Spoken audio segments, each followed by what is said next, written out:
kamu diberkati, kita semua diberkati. Seberapapun yang Tuhan kirim di tempat ini, biarlah dengan penuh sukacita kita boleh datang di hadapan Tuhan, karena Tuhan rindu melihat setiap kita. Sebagai ucapan syukur kita pada pagi hari ini, kita akan menyembah Tuhan. Kita akan berdoa. Kami mengucap syukur untuk pagi hari ini Tuhan. Biarlah setiap kami yang ada di tempat ini Tuhan boleh menyenangkan hati-Mu Tuhan. Kami mengucap syukur atas kesehatan yang Tuhan beri, penyertaan Tuhan dalam perjalanan Tuhan sampai tempat ini dengan selamat Tuhan. Terima kasih Tuhan. Biarlah pagi hari ini Tuhan, sebagai bentuk ucapan syukur kami Tuhan, kami mau datang sungguh-sungguh di hadapan-Mu Tuhan, karena kami mau masuk hadirat-Mu lebih lagi Tuhan. Biarlah setiap kami berkomitmen masuk ke hadirat-Mu, karena Engkau Allah yang Maha Kudus. Terima kasih Tuhan Yesus.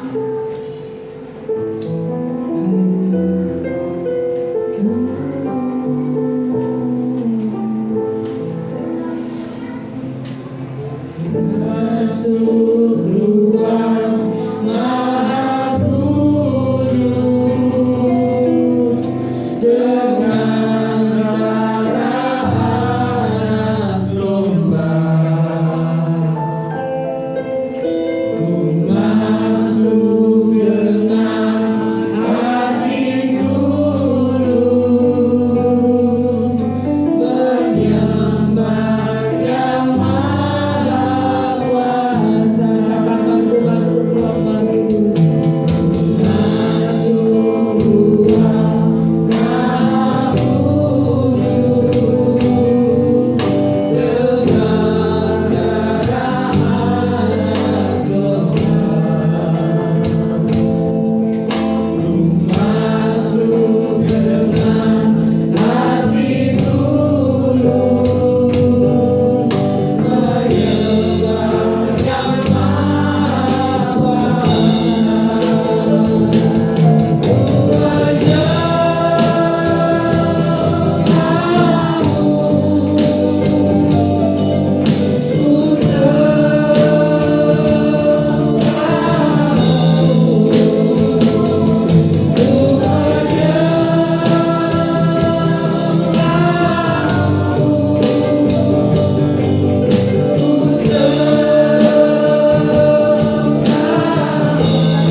Terima kasih Bapa, saat ini Tuhan kami akan bersorak-sorai bagi Engkau Tuhan.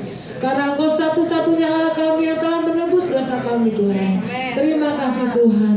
Darah-Mu di Kalvari menyembuhkan sakit penyakit kami.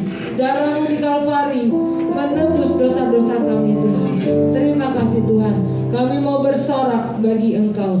Haleluya, sama katakan amin. Haleluya. Terima Tuhan. Mari kita bersorak-sorai bagi Tuhan. Haleluya. Setiap jemaat yang telah disebut oleh Tuhan, mari bersorak-sorai bagi Tuhan.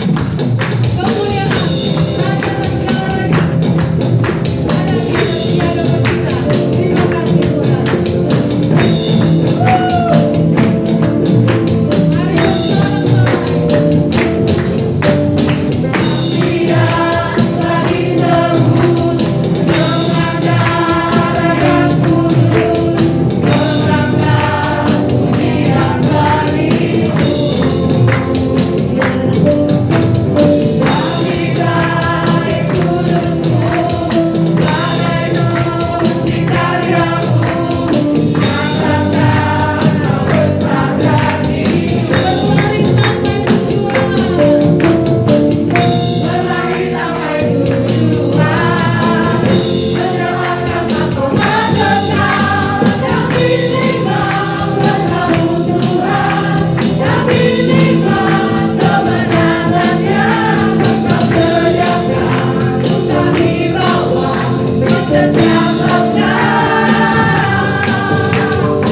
dalam genggaman tangan Tuhan.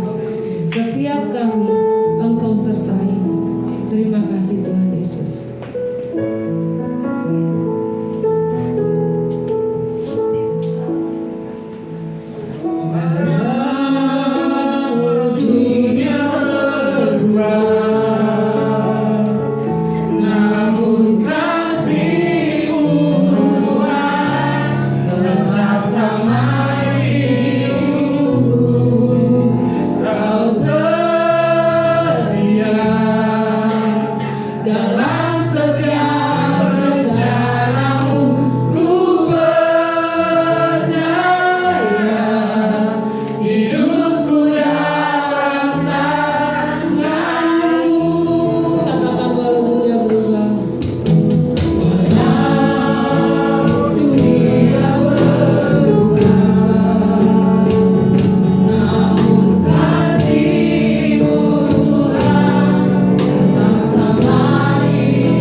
dunia ini tidak dapat diharapkan. Bahkan teman-teman kami, keluarga kami seringkali mengecewakan. Hanya Engkau, pengharapan yang teguh. Engkau seperti menara yang kuat, tempat kami berpegang. Biarlah kebenaran ini bukan hanya kami katakan, tapi kami boleh menghidupinya dalam keseharian kami. Kami tahu kami dipanggil bukan hanya untuk menjadi percaya, tapi kami dipanggil juga untuk menjadi berkat bagi bangsa-bangsa. Sebab itu biarlah firman-Mu mengajar kami, memberitahu jalan apa yang harus kami lakukan, supaya hidup ini berguna bagi orang lain. Hidup ini boleh menjadi berkat. Tuhan memberkati teman-teman kami yang sudah melayani kami. Jerih lelah mereka di dalam Tuhan tidak sia-sia. Terus Tuhan memampukan mereka untuk mereka boleh mengembangkan setiap talenta yang Tuhan berikan. Ke depan mereka lebih dahsyat lagi dalam melayani Tuhan. Terima kasih Bapak. Disiapkan hati kami, berbicaralah ya Tuhan. Nyatakan isi hati-Mu buat setiap kami. Di dalam nama Tuhan Yesus kami berdoa. Haleluya. Amin. Amin. Silakan duduk Bapak Ibu. Shalom. Pagi. Ya, terima kasih buat teman-teman yang sudah melayani kita pada pagi hari ini. Saudara yang dikasih Tuhan,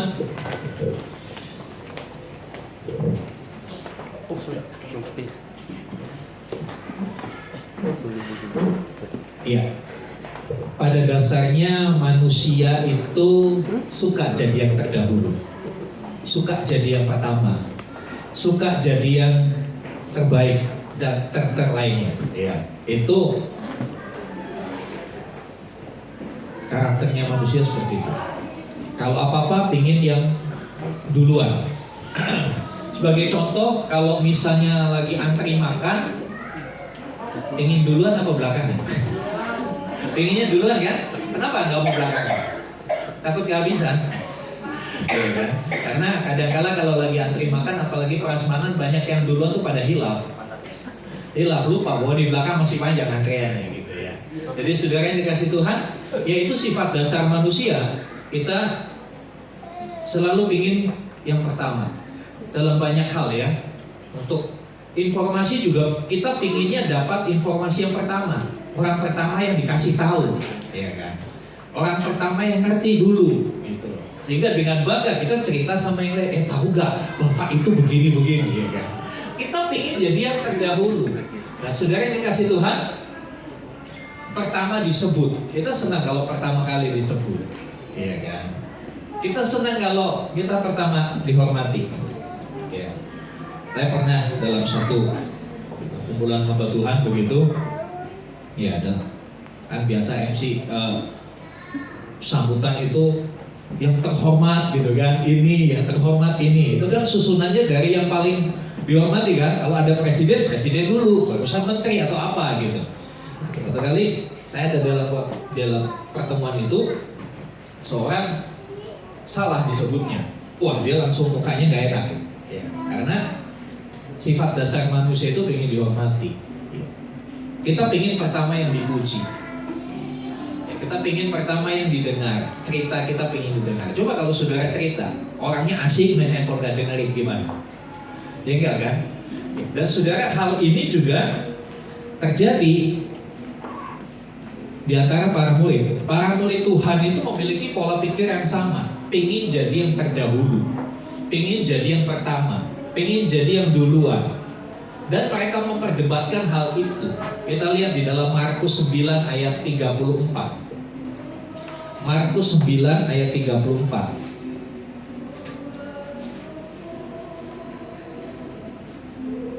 Iya, Markus 9 ayat yang ke-34, di sana dikatakan,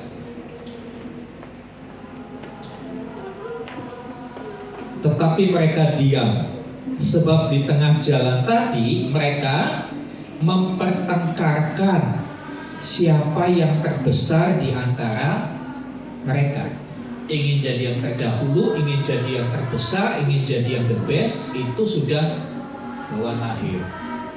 Murid-murid sempat ribut, dikatakan mereka bertengkar karena masalah itu. Ya, Petrus berkata, saya kan murid yang pertama kali dipanggil Tuhan. Tapi Yohanes bilang, saya kan yang paling dekat.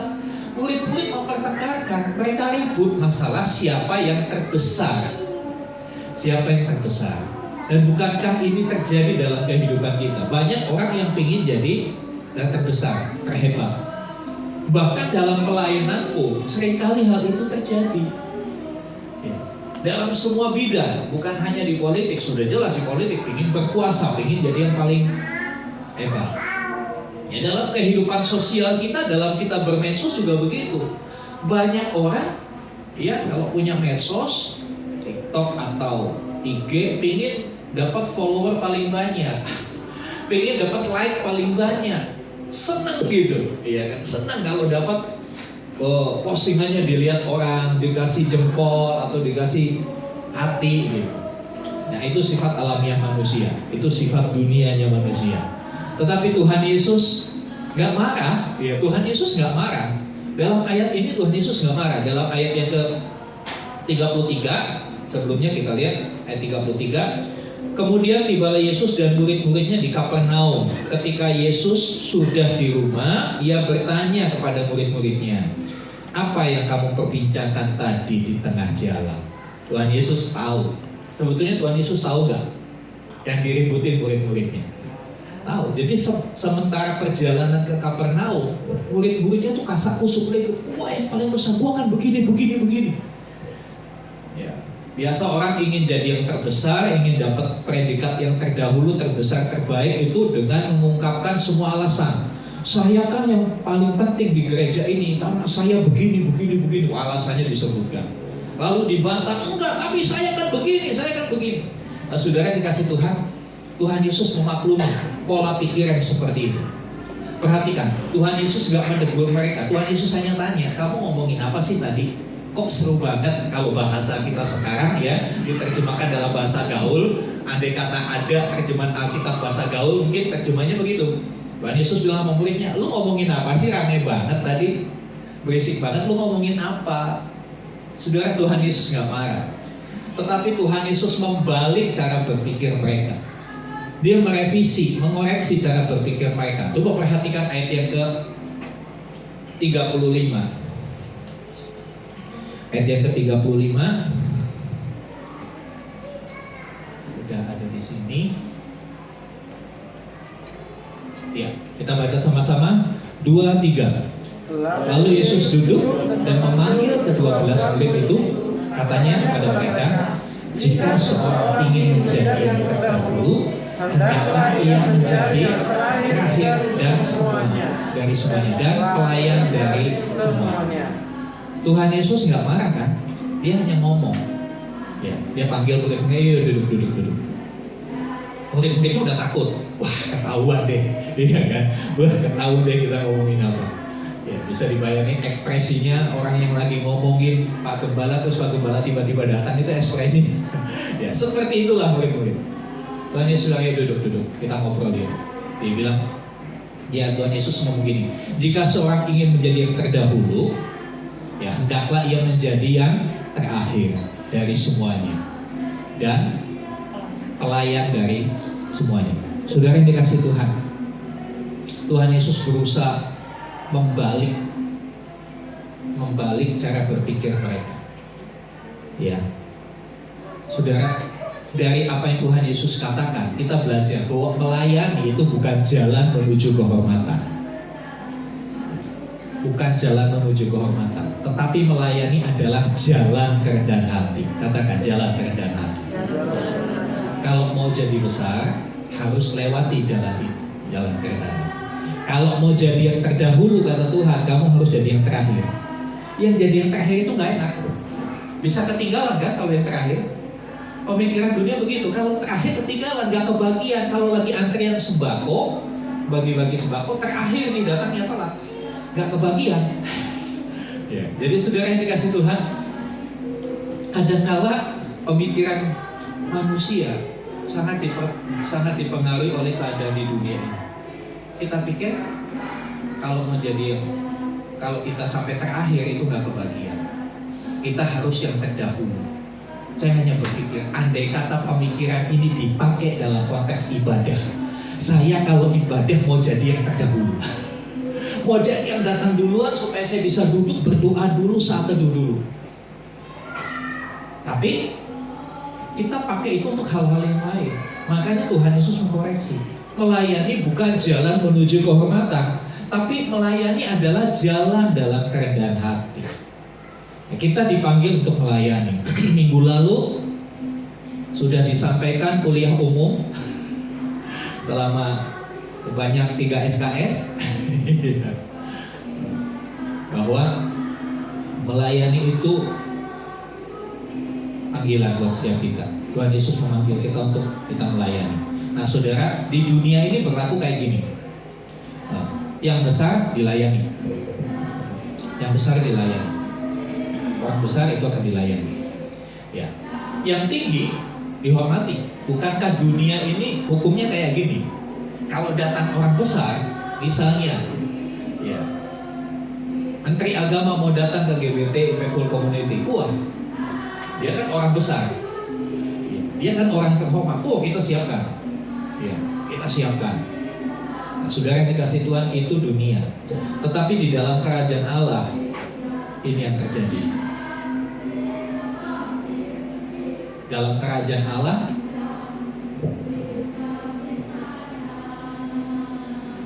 yang besar rela rendah. Dalam kerajaan Allah itu yang besar justru harus rela rendah. Yang utama tidak menuntut haknya. Dan itu semua tergambar jelas dalam kehidupan Tuhan Yesus. Ya. Dia yang maha besar, betul? Dia Tuhan yang maha besar. Tetapi dia rela merendahkan diri. Turun ke dunia jadi sama dengan manusia. Dia yang utama, tapi dia nggak nuntut haknya. Kita kadang-kala belum jadi yang utama aja, belum jadi yang terbesar aja, udah sibuk nuntut hak kita.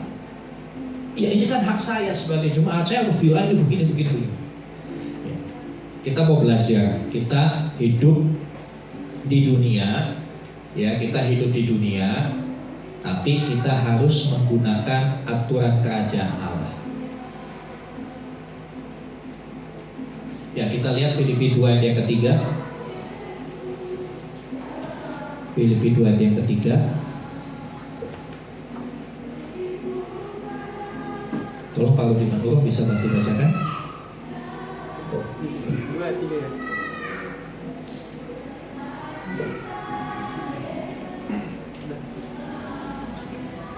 Filipi 2 ayat yang ketiga, silakan. Filipi 2 ayat 3, demikian firman Tuhan.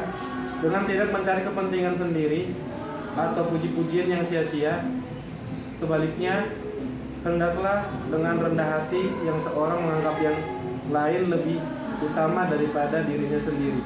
Iya, inilah nasihat Tuhan bagi setiap kita. Hendaklah tidak mencari puji-pujian yang sia-sia, tidak mencari keuntungan diri sendiri.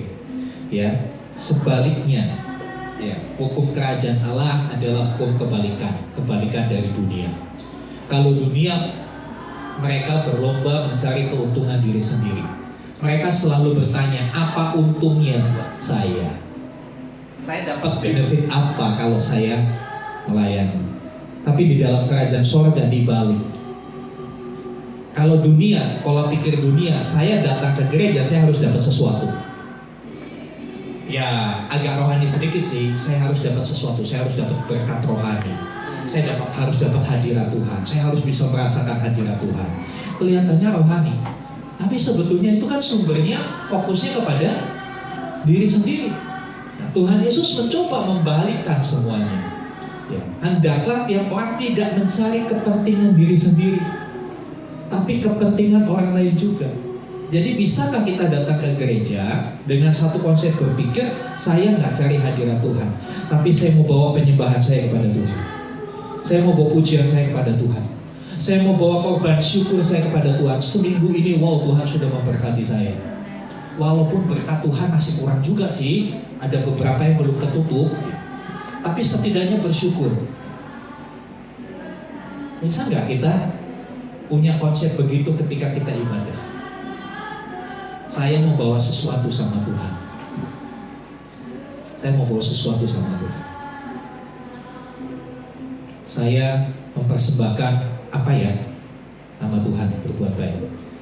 Kadang-kala kita ngerti kalau datang itu harus buat sesuatu yang terbaik, mempersiapkan dengan baik.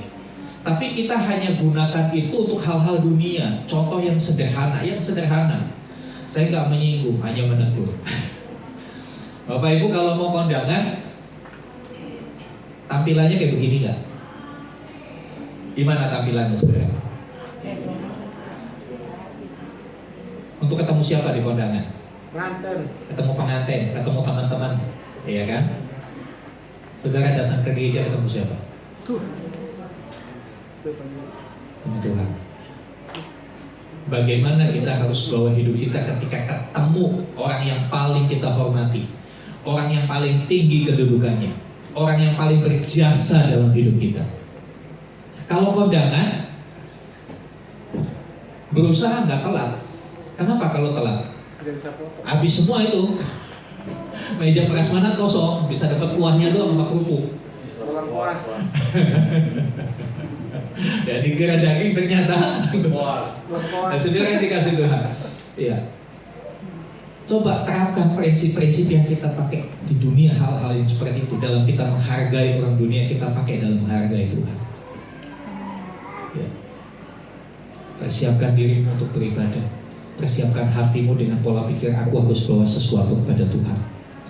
Tuhan yang sudah mati bagi hidupku, Tuhan yang sudah memberkati aku. Masa aku cuma gini-gini aja sih? Ya kan? Masa aku cuma gini-gini aja? Ya. Saudara yang dikasih Tuhan, ya, itulah kerajaan Allah berbanding terbalik dengan prinsip-prinsip yang ada di dunia. Oke, next. Tuhan Yesus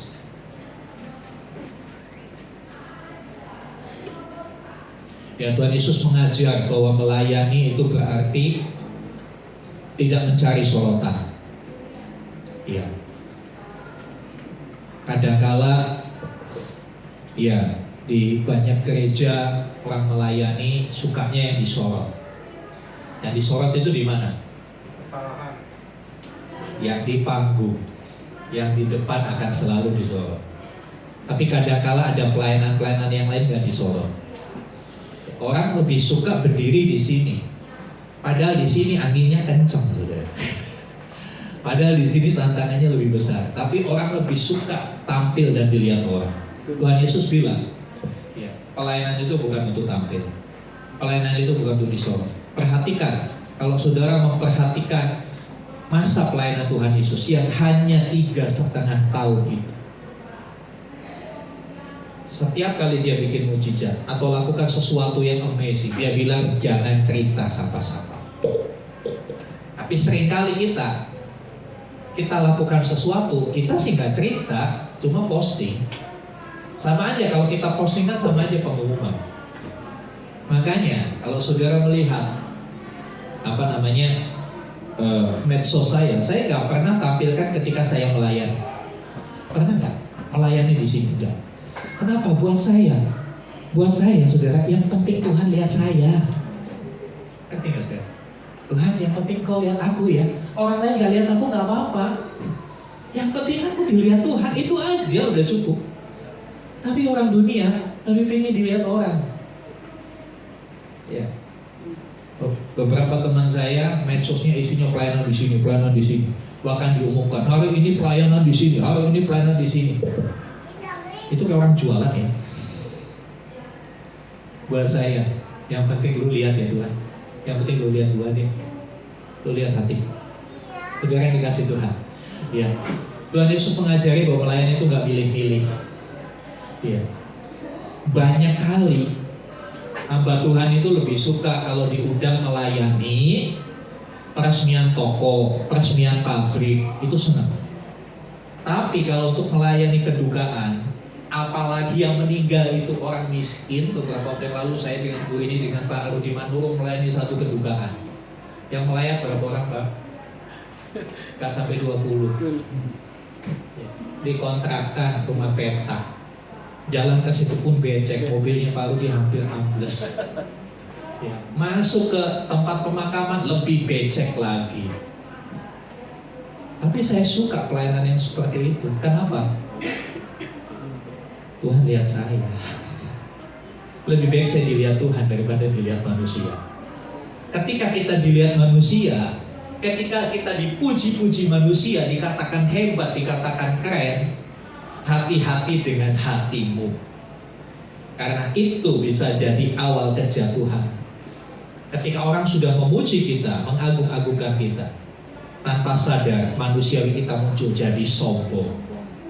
Lalu kita berkata, tuh kan hebat gua kan, siapa dulu. Nah, saudara yang dikasih Tuhan, pelayanan itu bukan milih-milih. Iya, saya kadang-kala ngetes beberapa teman hamba Tuhan.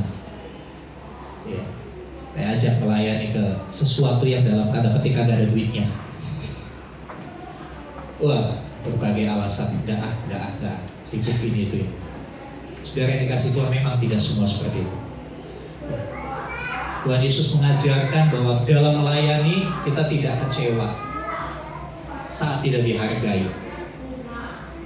Ya, saat tidak dihargai manusia, jangan kecewa. Suatu kali Tuhan Yesus menyembuhkan 10 orang sakit kusta. 10-10-nya sembuh. Tapi yang balik mengucapkan terima kasih berapa, saudara? Cuma 1. Tuhan Yesus bilang, bukankah 10? Oh, cuma 1 yang balik. Kenyataannya kan seperti itu.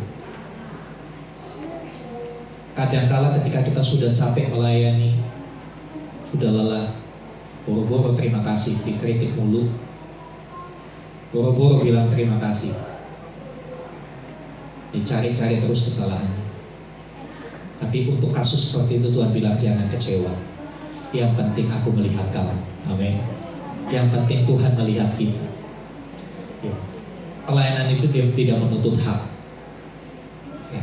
Saudara yang dikasih Tuhan, pelayanan sejati dimulai ketika ego disalibkan. Ya. Perhatikan buat setiap kita yang sudah melayani. Sudahkah ego kita disalibkan? Sudahkah kepentingan pribadi kita ditanggalkan? Dan kita memikirkan orang lain, memikirkan pekerjaan Tuhan. Saudara yang dikasih Tuhan, itulah pelayanan yang sejati. Ya, air itu selalu mengalir dari tempat yang tinggi, ya, ke tempat yang rendah. Air itu selalu mengalir begini, dimanapun dan kapanpun air itu mengalir dari tempat tinggi ke tempat yang rendah. Saudara yang dikasih Tuhan, iya, orang yang rendah hati selalu dapat menjadi saluran berkat bagi orang lain.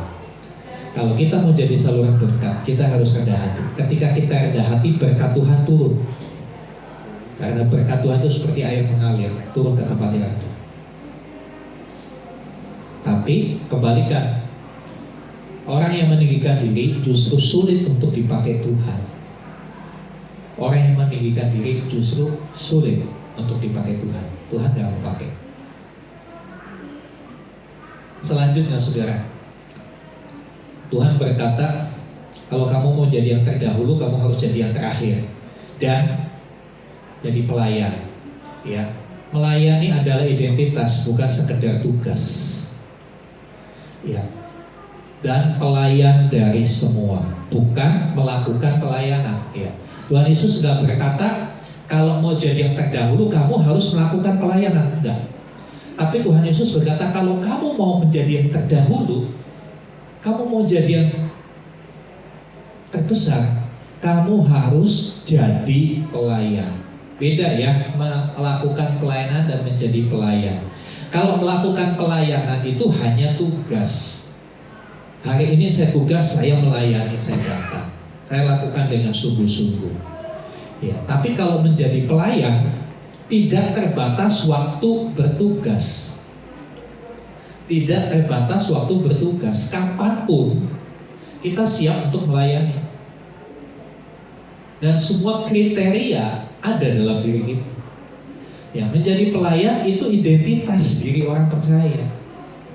Identitas diri orang percaya.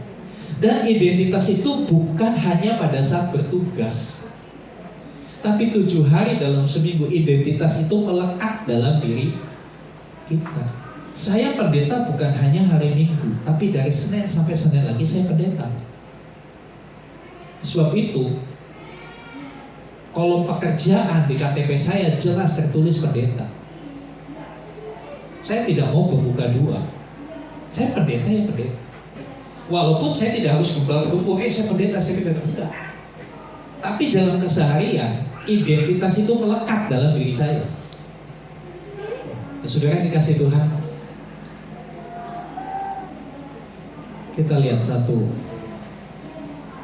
Saudara, apa artinya ini? Melayani adalah identitas. Ya, melayani bukan hanya saat bertugas saja. Melayani itu dimanapun, kapanpun, dan dalam keadaan apapun. Jadi ruang lingkup pelayanan itu bukan cuma di Rukoretput A10, bukan cuma di sini. Ruang lingkup pelayanan itu luas. Seluas pergaulan kita, seluas bidang pertemanan kita. Saya percaya selain komunitas gereja ini, saudara juga masuk dalam komunitas-komunitas lain. Ada persautaan, ada arisan warga, ada komunitas hobi. Disitulah juga tempat pelayananmu. Di situ nyatakan Kristus dalam pergaulan sosial. Tunjukkan bahwa kita berbeda dari cara dunia.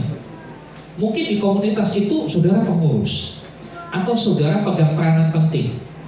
Tunjukkan bahwa saudara walaupun punya posisi, tapi saudara mau melayani, mau merendahkan diri, mau membantu, bukan mencari puji-pujian. Ya. Melayani adalah sikap hidup sehari-hari.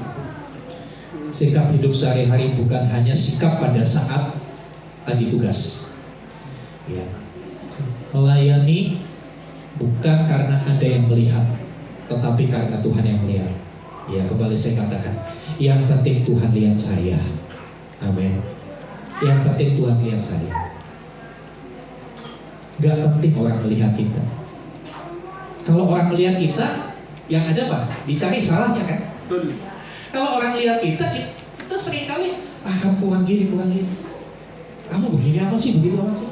Tapi kalau Tuhan melihat kita, beda. Ya, manusia kadang-kala hanya menunjuk salah tapi tidak pernah memberi solusi. Harusnya bagaimana? Gak bisa. Manusia itu seringkali cuma bilang kamu salah, ya udah hanya menghakimi kamu salah, tidak pernah ada perbaikan. Harusnya begini loh. Tetapi di dalam Tuhan koreksi hidup kita. Roh Kudus yang akan tunjukkan, nih kamu harus seperti ini. Dengan apa? Dengan firman Tuhan. Ya, jadi sekali lagi melayani adalah sikap hidup sehari-hari. Ya, dari Senin sampai ketemu Senin lagi. Bukan karena ada yang melihat, tapi karena Tuhan yang melihat. Ya.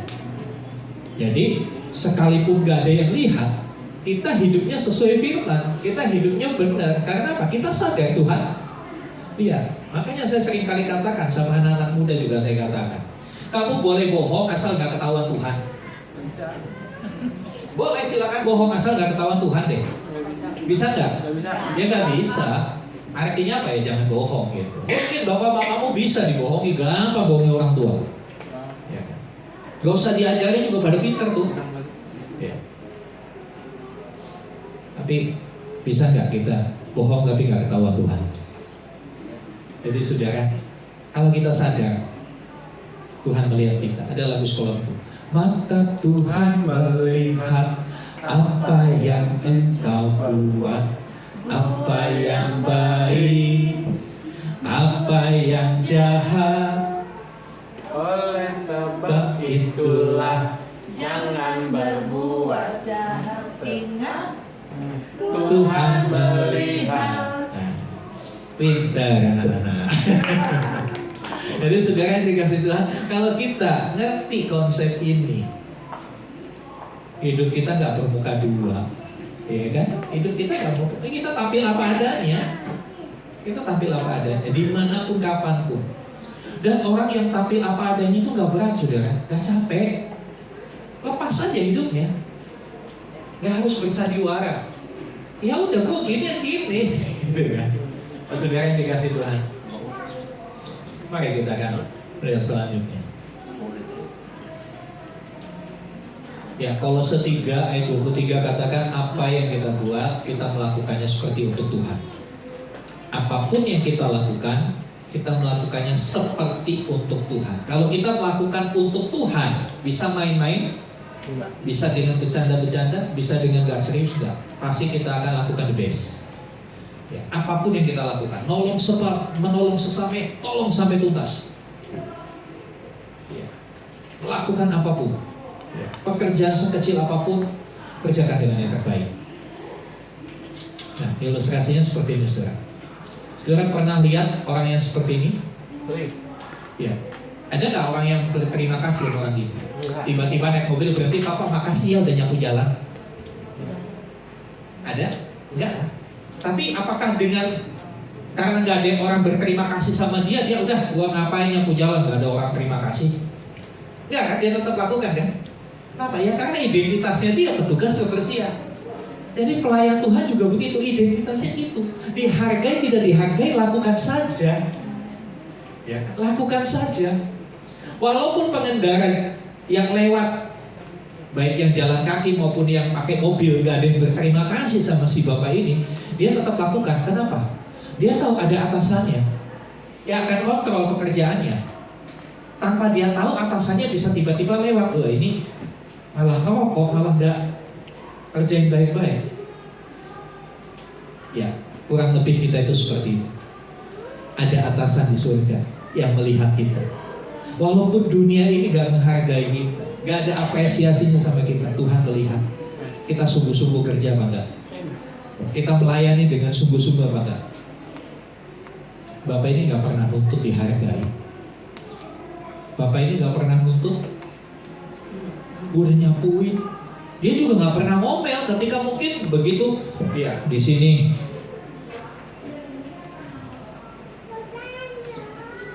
Ya di sini di sebelah sana kan udah bersih tuh belakangnya. Ini masih kotor di sana. Di mobil ini buang lagi sama di sini. Dia balik kanan, dia nggak ngomel tuh. Dia balik lagi dia nyapu. Miliki sikap hati pelayan seperti itu. Ya karena itu yang Tuhan suka. Selanjutnya Yesus adalah teladan utama dalam melayani. Ini tidak terbantahkan. Dia datang untuk melayani. Ya, Markus 10 ayat yang ke-45. Aku datang bukan untuk dilayani. Aku datang untuk melayani, bahkan untuk menyerahkan nyawanya jadi tebusan bagi banyak orang. Ya, Anak manusia juga datang bukan untuk dilayani, melainkan untuk melayani, untuk memberikan nyawanya. Udah melayani harus sampai memberikan nyawa lagi. Yohanes 13, 14, 15. Jadi jikalau aku membasuh kakimu, aku yang adalah Tuhan dan gurumu, maka kamu pun apa?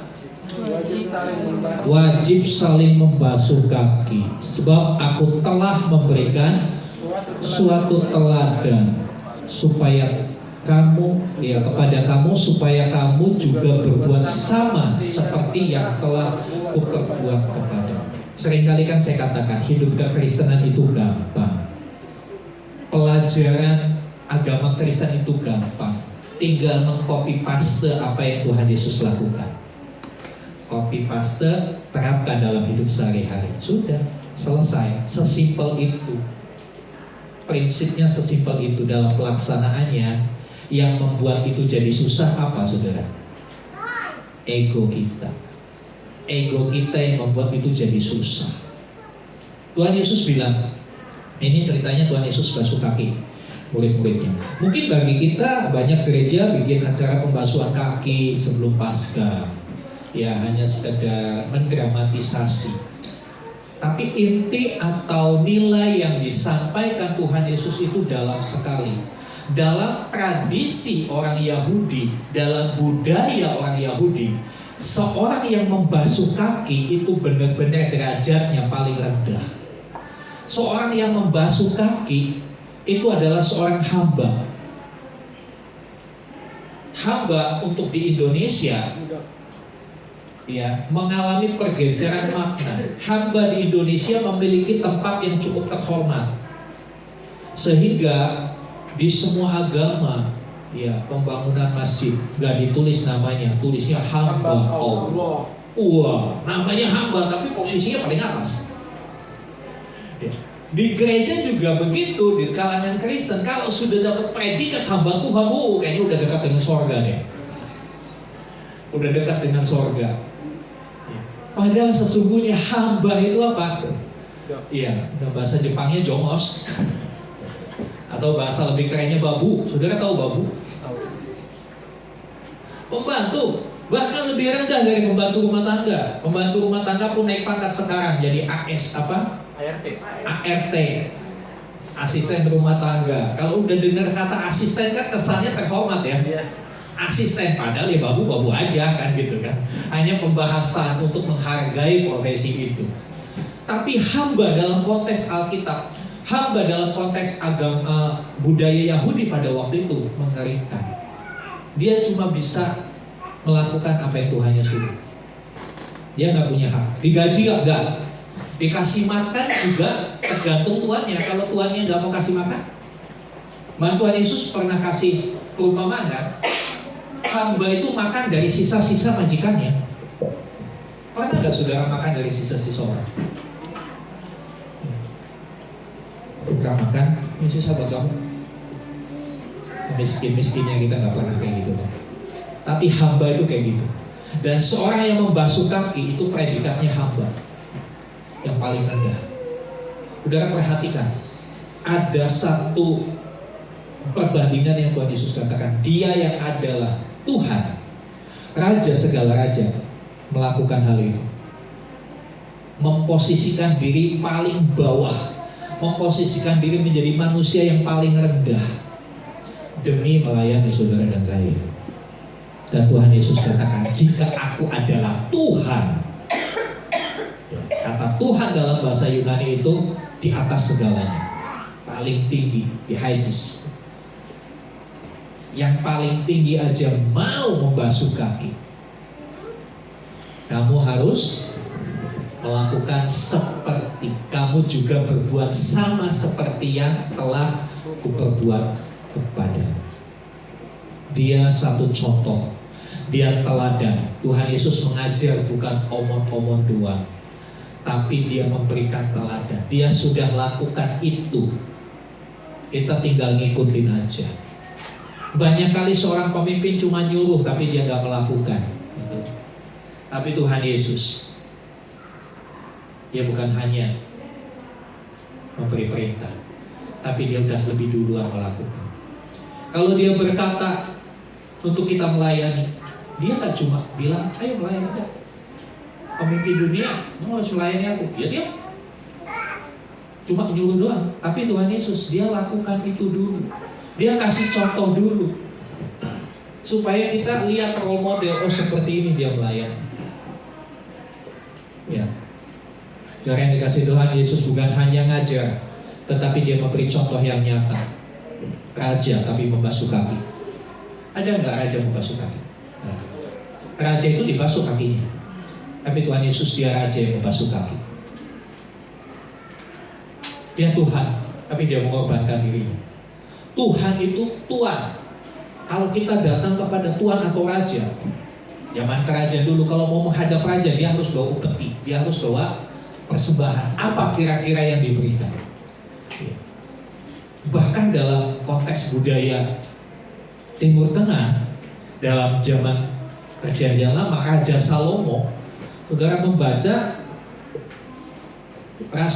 Salomo itu luar biasa, poligami yang paling luar biasa. Berapa istrinya? Istri dan gundiknya 1000. Ya, yang pria-pria gak usah mikir. Ya. Itu bukan semua ditidurin, saudara.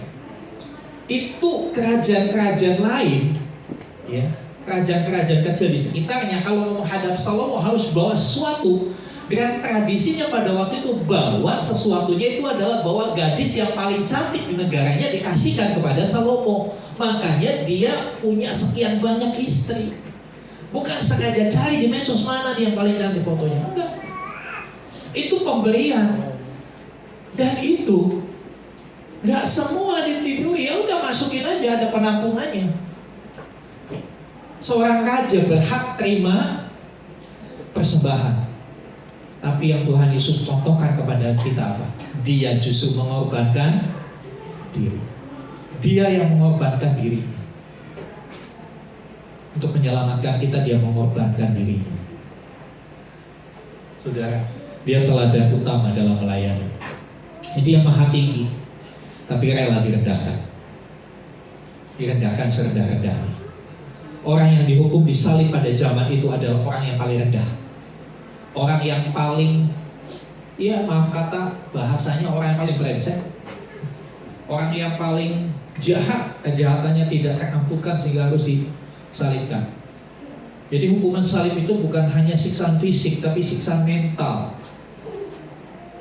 Dia dipermalukan di depan umum. Saudara pikir Tuhan Yesus ketika memikul salib, orang di pinggir jalan itu teriak, "Hole, haleluya, hosana." Enggak teriak itu. Teriaknya kata-kata makian, saudara. Bangsa tuh brengsek tuh, diludahin, diapain. Itu yang Tuhan Yesus alami buat siapa? Buat saudara dan buat saya. Ya kalau didramatisasikan, orangnya ada yang sedih, ada yang apa. Faktanya itu mereka menghujat di jalan salib sambil memikul salib yang berat sampai jatuh 3 kali. Orang-orang kiri kanan itu bukan teriak hosana, bukan teriak haleluya, bukan. Menghujat. Ada yang mungkin lempari batu. Saudara yang dikasih Tuhan, dia maha tinggi tapi direndahkan. Ya, sekarang demi menjaga sopan santun, kalau ada salib, ada gambar Tuhan Yesusnya pasti ditutupi kan? Faktanya telanjang bulat, saudara. Tapi kalau itu ditayangkan kan nanti nggak lolos sensor. Faktanya dia telah ditelanjangi, dipermalukan habis. Apakah Tuhan Yesus marah? Kalau dia nggak terima, gampang, saudara. Dia berkata musnah semua, musnah. Oh, dia maha kuasa. Tapi dia relakan diri. Karena itu satu-satunya jalan supaya saudara dan saya diselamatkan. Itu satu-satunya jalan supaya dosamu dan dosaku diampuni. Dia melayani begitu. Pelayanan sejati selalu mengandung pengorbanan. Ya, pelayanan sejati selalu mengandung pengorbanan. Buat teman-teman yang sudah melayani, ya, korban itu sakit. Ya, korban itu menyakitkan. Ya, apalagi yang namanya korban perasaan. Korban duit aja menyakitkan. Ya, harusnya bikin bakso, buat beli bakso, kasih persembahan. Ya, harusnya bisa beli gorengan lagi, masukin ke kolektor.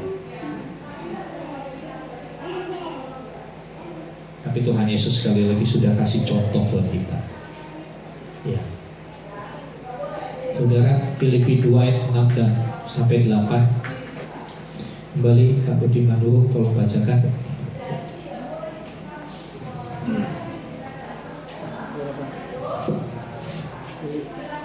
Nah, Filipi 2 ya. Ya, Filipi 2 ayat 6 sampai 8.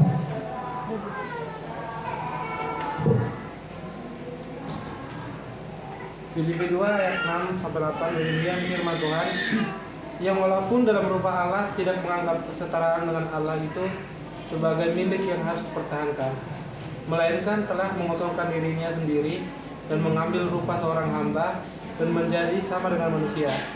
Dan dalam keadaan sebagai manusia, ia telah merendahkan dirinya dan taat sampai mati, bahkan sampai mati di kayu salib. Iya, dalam rupa Allah dia telah merendahkan diri, mengosongkan dirinya. Tolong kasih minta air minum.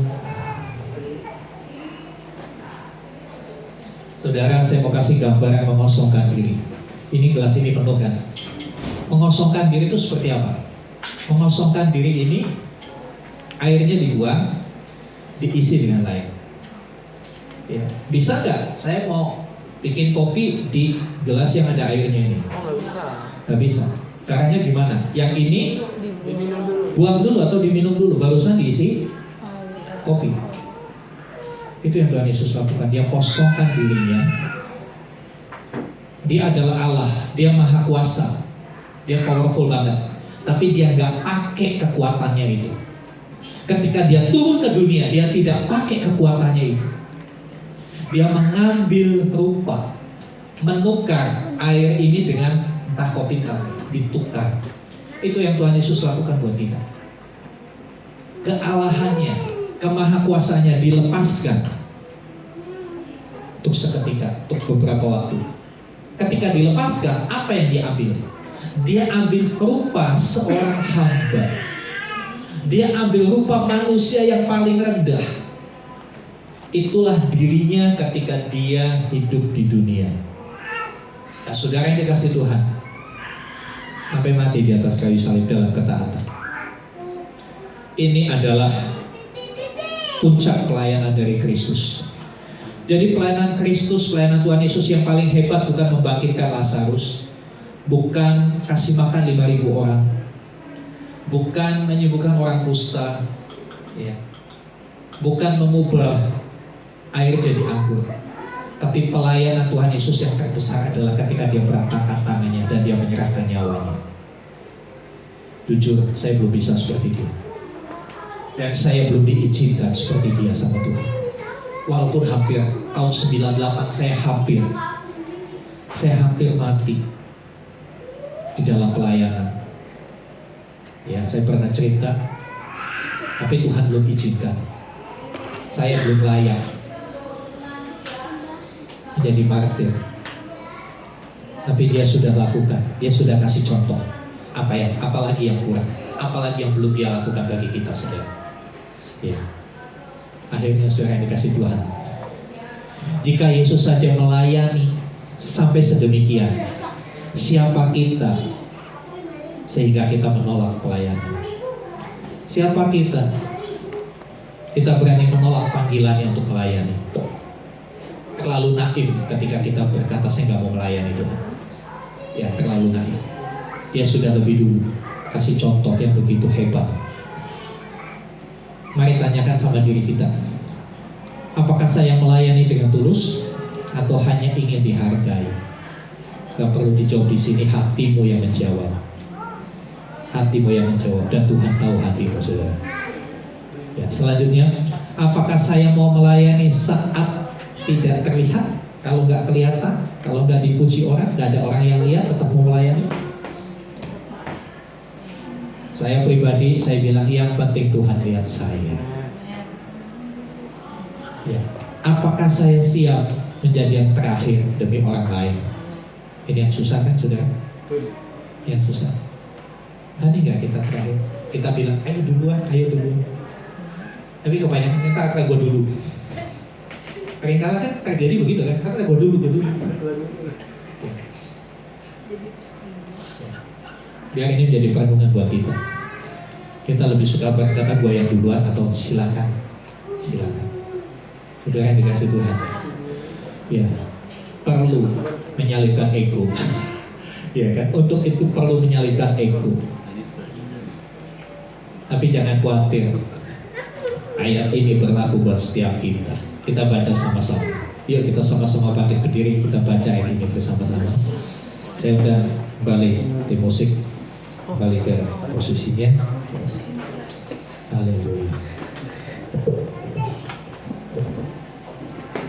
Sebelum masuk dalam perjamuan kudus, biarlah ayat ini menjadi penguatan, menjadi inspirasi, menjadi motivasi buat kita semua. Kita baca sama-sama 2, 3. Karena itu, saudara-saudaraku yang kekasih, berdirilah teguh, jangan goyah, dan lihatlah selalu dalam pekerjaan Tuhan. Dalam persekutuan dengan Tuhan, jerih payahmu tidak sia-sia. Sekali lagi kita baca 2, 3. Karena itu saudara-saudaraku yang kekasih, berdirilah teguh, jangan goyah, dan lihatlah selalu dalam pekerjaan Tuhan. Sebab kamu tahu bahwa dalam persekutuan dengan Tuhan, jerih payahmu tidak sia-sia. Amin. Jerih payah kita tidak sia-sia dalam melayani Tuhan. Kita kadangkala menggarisbawahi bagian yang terakhir, jerih payahmu tidak sia-sia. Kita nggak lihat ayat-ayat kata-kata sebelumnya. Kata-kata sebelumnya itu menjadi prasyarat, menjadi syarat dan ketentuan berlaku. Kamu kapan jerih payah kita tidak sia-sia? Kapan berlakunya? Yang pertama, kalau kita berdiri teguh. Kalau kita berdiri teguh. Sudahkah kita berdiri teguh dalam iman, dalam keputusan kita melayani Tuhan? Ya. Kemudian jangan goyah. Banyak yang menggoyahkan kita. Tawaran-tawaran dunia, cara-cara berpikir dunia kadang kala membuat goyah. Ya. Dan giatlah selalu dalam pekerjaan Tuhan. Amin. Sudah giat? Sudah giat? Sekali lagi, sudah giat? Belum cukup, harus selalu giat selalu. Jadi giatnya bukan kalau mau Natalan aja, giatnya bukan kalau mau retret aja, tapi giatnya selalu. Bukan giatnya kalau lagi banyak duit aja, tapi giat itu selalu. Selalu itu apa sih artinya? Every time, everywhere, every condition. Dalam segala keadaan tetap giat. Sebab kamu tahu bahwa dalam persekutuanmu dengan Tuhan, yang terakhir, kita harus tetap dalam persekutuan dengan Tuhan. Ini bicara soal hubungan pribadi kita sama Tuhan. Banyak orang yang melayani tapi gak punya hubungan pribadi sama Tuhan. Artinya apa? Gak pernah berdoa, gak pernah saat teduh, gak pernah baca Alkitab. Ya udah, melayani aja. Ya gue bisa. Kalau orang seperti itu, jerih payahmu tidak sia-sia gak berlaku. Kalau mau jerih payahmu tidak sia-sia menjadi kenyataan berlaku, harus dalam persekutuan dengan Tuhan, harus tetap terkoneksi dengan Tuhan, harus tetap terhubung dengan Tuhan setiap saat, bukan hanya pada waktu ibadah. Mari tundukkan kepala,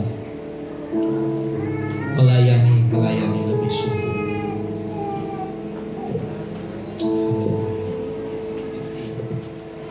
Haleluya, haleluya.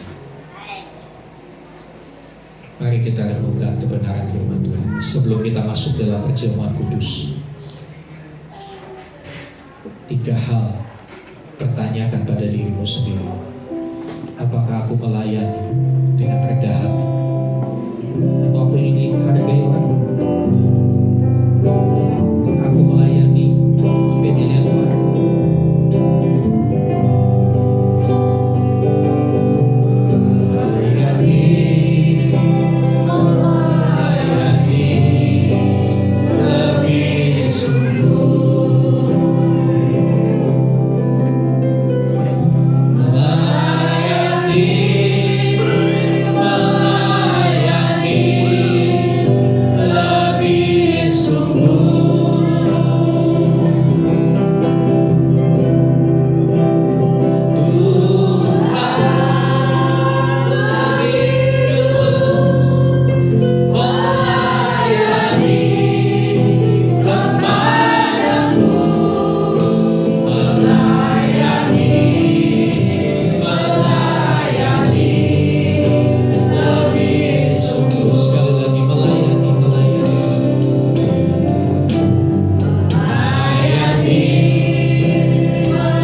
dia berkata,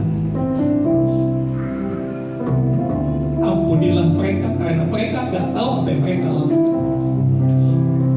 Ketika dia berkata, aku haus, ketika Tuhan Yesus berkata, dalam tanganku sekarang nyawa.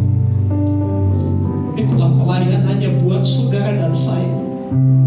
Ya, dia harus tanggung semua dosa kita. Dia harus tanggung semua kekerasan hati kita, pemberontakan kita, kata-kata kita yang sia-sia. Dia tanggung semua di atas kayu salib. Di atas kayu salib juga bukti kasih Bapa bagi kita. Dia begitu mengasihi kita, bukan karena kita punya sesuatu. Dia begitu mengasihi kita karena sesungguhnya kita diambang kehancuran. Siap atau tidak siap, kasihnya dinyatakan buat kita.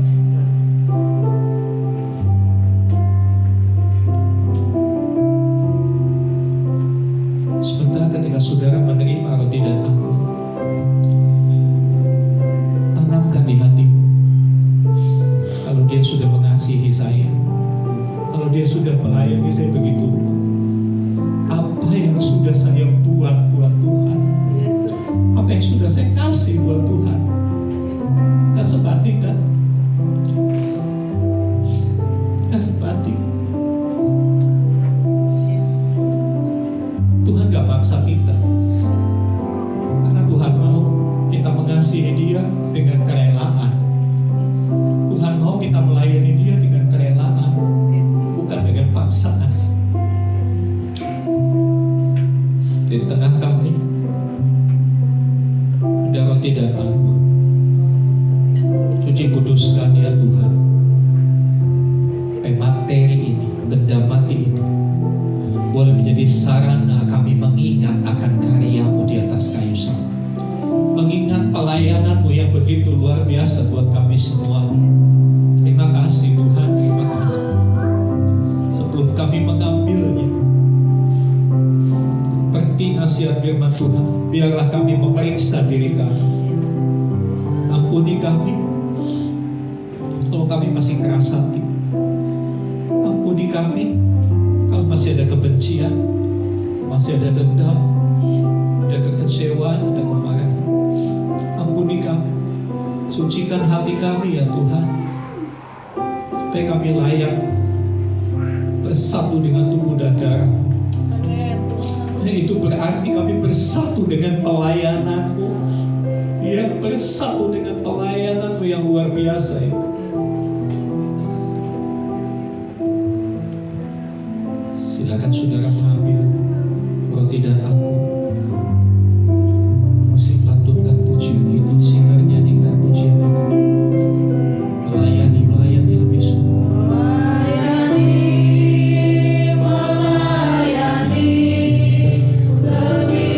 Saudara tak perlu nyanyi kalau saudara masih belum mau melayani.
syukur untuk pelayanan Tuhan yang begitu luar biasa, untuk kasih-Nya yang begitu hebat.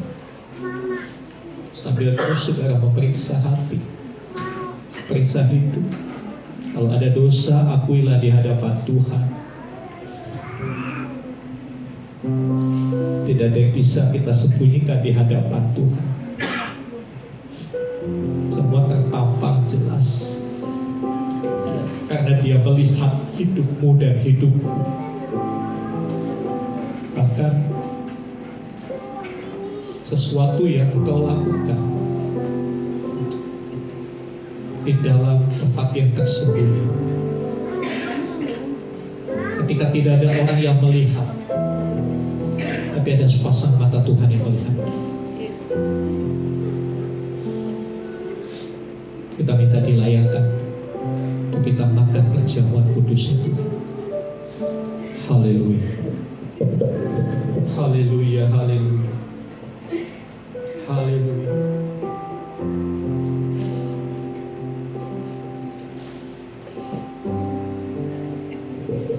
Sambil mengangkat roti,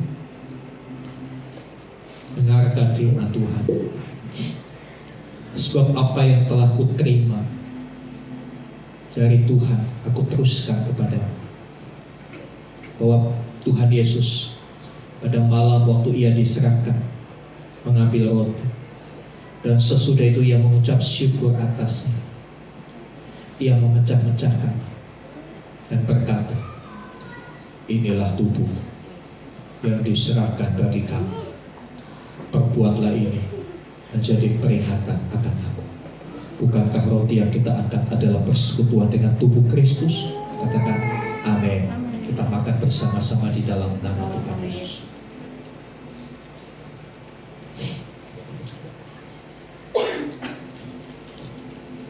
Haleluya, haleluya. Terima kasih buat tubuhmu Tuhan, yang sudah tersabit-sabit, yang penuh luka itu, yang penuh memar itu. Terima kasih Kau menebus setiap kesalahan kami dengan tubuhmu sendiri, bukan dengan korban binatang, tapi tubuhmu yang dikorbankan bagi kami. Sekarang kami mengangkat cawan berisi anggur.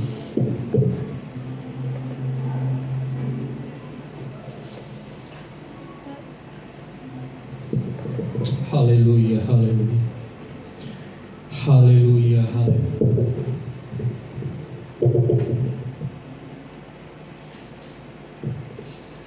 Haleluya, haleluya. Dengarkan firman Tuhan. Demikian juga Ia mengambil cawan sesudah makan, lalu berkata, cawan ini adalah perjanjian baru yang dimeteraikan oleh darah.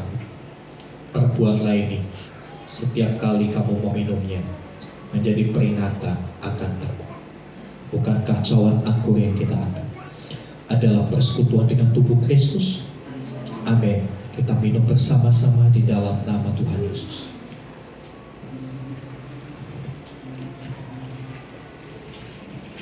Haleluya, haleluya.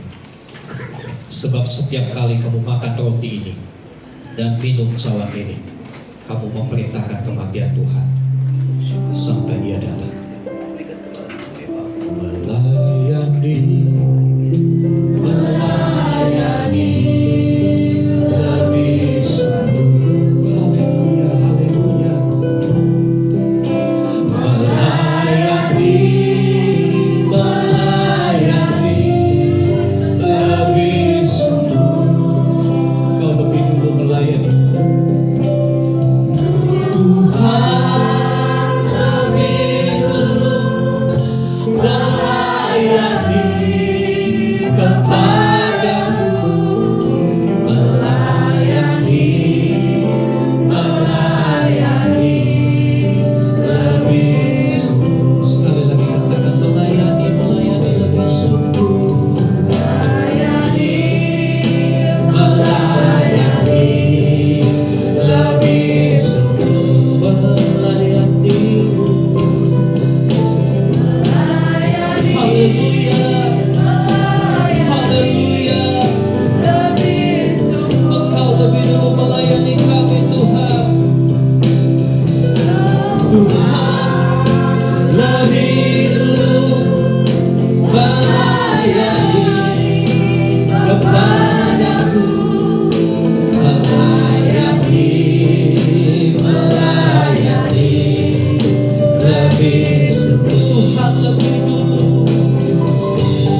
Kami bersyukur Tuhan buat kesempatan siang hari ini. Biarlah pujian yang kami nyanyikan pagi hari ini menjadi doa kami Tuhan Yesus. Bila kami mau belajar, kami melayani dengan lebih sungguh hati Tuhan hari-hari ke depan. Setiap kesempatan kehidupan yang Tuhan percayakan bagi setiap kami, bila kami tidak menyia-nyiakan setiap kesempatan itu Tuhan, tetapi kesempatan untuk kami melayani di dalam kehidupan kami, itu yang terutama di tengah-tengah kehidupan kami. Terima kasih Bapak Surga, kami bersyukur buat kebenaran firman-Mu yang hari ini kami boleh dengar Tuhan Yesus. Membulatkan tekad kami Tuhan, untuk kami bersama-sama, untuk kami bergandeng tangan sehati, untuk senantiasa kami memiliki satu komitmen untuk kami melayani dimanapun kami ada Tuhan.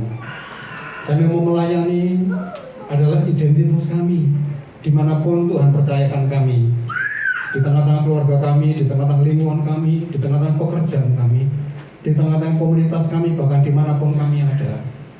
Dan kami boleh terus belajar melayani dengan sungguh. Terima kasih Bapak Surga, terima kasih Roh Kudus, kami bersyukur kami juga boleh semeja hidangan pada pagi hari ini Tuhan Yesus. Mengingatkan dosa kami bagaimana Tuhan memberikan yang terbaik bagi setiap kami. Pengorbanan Tuhan Yesus Kristus tergantung di kayu salib untuk menebus setiap dosa dan pelanggaran kami, untuk menebus setiap apa yang menjadi kesalahan kami Tuhan. Biarlah Bapa Surga, semeja hidangan yang hari ini kami beri bersama-sama, mengingatkan setiap kami bahwa hidup kami berharga di mata-Mu Tuhan. Hidup kami telah Tuhan tebus setiap dosa dan pelanggaran kami. Oleh sebab itu Tuhan, bila kami boleh memberikan hidup kami untuk senantiasa kami melayani dengan baik. Terima kasih Bapak Surga, terima kasih Roh Kudus. Kami menyerahkan hari ini ke depan dalam tangan-Mu, biar penyertaan Tuhan yang sempurna menyertai kami. Terima kasih Bapak, di dalam nama Tuhan Yesus Kristus kami mengucap sungguh doa. Haleluya. Amin. Kita boleh melayani Tuhan dengan sepenuh hati. Kita mengucap syukur kalau saat ini diingatkan untuk setiap kita melayani Tuhan dengan sepenuh hati. Karena kita semua adalah pelayan-pelayan Tuhan. Terima kasih untuk Bapak Gembala untuk mengingatkan kita.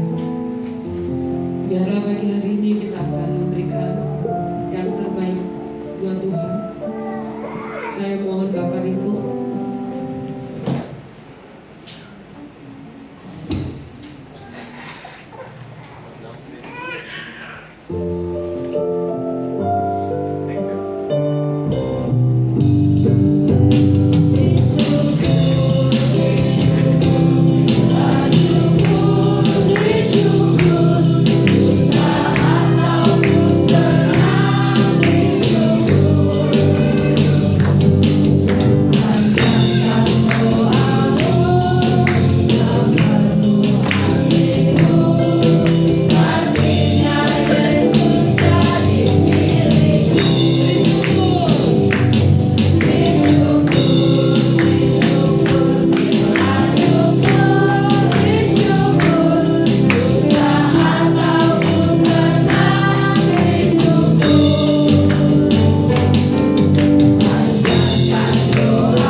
Terima kasih Bapa, terima kasih Yesus, terima kasih atas berkat, kasih karunia serta rezeki yang Engkau berikan kepada kami Bapa hingga saat ini Tuhan. Dan kami juga mengucap syukur Bapa, hingga saat ini Engkau masih memberi kami kesehatan Tuhan. Tuhan, mungkin ini ada sedikit persembahan yang kami berikan. Tuhan, terimalah Tuhan untuk bekal kami nanti Bapa. Di dalam nama Tuhan Yesus Kristus kami berdoa dan mengucap syukur. Amin. Dalam doa, Allah Bapa yang kami sembah dalam nama Yesus Kristus, kami bersyukur pada saat ini Tuhan, kami masih diberi kesempatan datang beribadah kepadamu. Kami sudah memuji memuliakan nama-Mu Tuhan, karena Engkau ditinggikan, dimuliakan. Terima kasih Tuhan buat firman-Mu pada saat ini. Biarlah Tuhan firman yang kami dengar saat ini, biar kami lakukan dengan sungguh-sungguh dalam kehidupan kami. Jadikan kami pelayan-pelayan Tuhan yang rendah hati. Biar kami Tuhan melayani Tuhan setiap waktu, dimanapun keberadaan kami Tuhan. Terima kasih Bapa, berkati hamba-Mu Tuhan. Biarlah hamba ini Kau beri kesehatan yang ekstra Tuhan, pakai dia lebih lagi untuk melayani. Berkati dia, berkati anak-anaknya Tuhan. Terima kasih Bapa. Kami berdoa juga buat jemaat di tempat ini. Kalau ada yang sakit Tuhan sembuhkan, yang lemah Kau kuatkan Tuhan. Biarlah semuanya kami mau melayani Tuhan dengan sungguh-sungguh. Terima kasih Roh Kudus. Kami juga berdoa untuk bangsa dan negara kami Indonesia. Biarlah Tuhan Engkau melindungi bangsa kami ini. Biarlah negara kami ini aman Tuhan. Jauhkan negara kami dari malapetaka Tuhan. Terima kasih Roh Kudus. Kami juga berserah kepadamu Tuhan. Biarlah Engkau ada bersama kami. Apapun pergumulan jemaat-Mu di tempat ini, Tuhan buka jalan, Tuhan campur tangan, Tuhan beri yang terbaik. Terima kasih Tuhan, seminggu yang akan kami lalui kami berserah dalam tangan-Mu, dan Engkau bersama kami Tuhan. Sebentar lagi kami mau pulang, kami rindu berkat dari hamba. Bapa di surga, di tengah cuaca yang kurang baik, kami mohon perlindungan-Mu, kami mohon kekuatan, kesehatan, daya tahan tubuh yang baik. Kiranya kami semua tetap sehat, kami juga diberi hikmat untuk kami menjaga kesehatan yang Tuhan berikan. Kami berdoa untuk saudara-saudara kami yang sakit, Tuhan yang menjamah, Tuhan yang menyembuhkan mereka. Kami juga berdoa untuk anak-anak kami, kiranya di tengah cuaca yang ekstrim ini mereka boleh diberikan daya tahan tubuh yang baik. Mereka boleh tetap bersekolah, tetap bersemangat di dalam belajar. Terima kasih Tuhan. Kami menyerahkan juga acara retret kami. Tuhan tolong supaya kami semua punya kerinduan untuk kami diperlengkapi, untuk kami diisi ulang dengan hal-hal yang baik, yang benar dari Tuhan, sehingga kami boleh melanjutkan kehidupan ini dengan kekuatan yang dari Tuhan. Memberkati seluruh jemaat, apapun yang dikerjakan supaya mendatangkan hasil, sehingga kami semua boleh membayar semua biaya yang harus kami bayarkan. Panitia yang bekerja, Tuhan menolong, memberikan hikmat, mengelola, mengatur semuanya, sehingga acara ini boleh berjalan dengan baik dan lancar, dan semua jemaat boleh ikut serta. Terima kasih Tuhan. Mari Bapak Ibu Saudara, buka hatimu, angkat tanganmu, dan sekarang terimalah rahmat anugerah dari Bapa di surga, di dalam kasih dan karya Tuhan Yesus Kristus, bersama-sama persekutuan pengurapan Roh Kudus. Terimalah berkat-berkat jasmani. Diberkatilah apapun yang engkau kerjakan. Diberkatilah setiap usahamu. Kiranya semuanya mendatangkan nafkah yang baik bagi hidupmu. Kebutuhanmu dicukupi oleh Tuhan. Dan biarlah hidupmu menjadi berkat bagi banyak orang. Diberkati juga engkau secara rohani. Imanmu makin kuat, pengharapanmu makin teguh, kasihmu semakin nyata di tengah dunia ini, supaya orang melihat Kristus hidup di dalam kehidupan kita semua. Jadilah berkat dimanapun Tuhan menempatkan engkau. Karena itu pergilah, jadikanlah semua bangsa muridku, baptislah mereka dalam nama Bapa, Anak, dan Roh Kudus. Ajarlah mereka melakukan segala sesuatu yang telah kuperintahkan kepadamu. Dan ketahuilah, aku menyertai kamu senantiasa sampai kepada akhir zaman. Demikianlah Tuhan Yesus akan datang kembali, menjemput kita, membawa kita masuk ke tempat yang telah Dia sediakan, supaya di mana Tuhan Yesus berada, di situ pun kita boleh berada. Dengan penuh syukur kami terima berkat-Mu ya Bapa. Di dalam nama Tuhan Yesus Kristus. Yang percaya katakan amin.